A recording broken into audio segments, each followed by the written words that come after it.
we're going to look at contacts for Android users in the Avaya Workplace app. When you first install the app, this is your default home screen called Top of Mind. It's very handy. It shows what your next meeting is coming up for the day, as well as recent phone calls. However, we can customize this by tapping on the Top of Mind so that we can turn it off and return to the home screen. And we have this custom look where it's a shortcut button to your contacts, a dial pad, of course, and your recent call histories here, but this is very handy to have. So this is one way to reach your contacts. If you choose to keep your home screen as the default, where we have the Top of Mind appearing with your meetings and your recent call history, that's fine. Your contacts are always accessible to you in the top left corner using the menu button here, and you'll be able to tap your contacts here.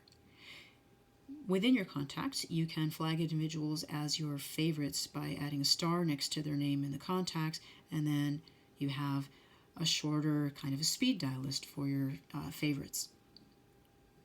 Go back to the contacts list, and here when you install the app, it will ask you if you'd like to sync your contacts on your phone. I've said yes, and so I have these phone numbers here that have been synchronized and appear as part of my contacts list. I also took some of these names and bundled them together into a group, because not only is marking them as a favorite with a star very handy, but bundling them into a group and then assigning that group a name is very handy to help you find a phone number.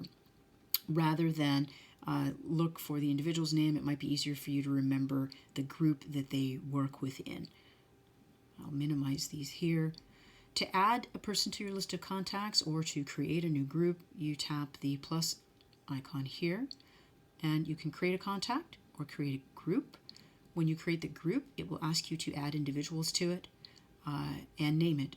To add a new contact, we can tap here. We'll enter the fields that are required in red. You need at least one phone number or an email address to create a contact in addition to their name. Fill in this information and tap Done, and they'll be added to your list of contacts. We'll back out of here. Within the group, again, this is just creating a bundle to make it easier to dial. I'll show you how to use the contacts to place a call using one of the individuals in my group there. To place a call from your contacts, locate the phone number of the name of the individual you'd like to dial and tap the phone icon here to place that call. We'll exit from the contacts and go back to our main menu and back to our Top of Mind. And I'll leave you with the simpler screen by customizing the Top of Mind and turning it off to have a shortcut.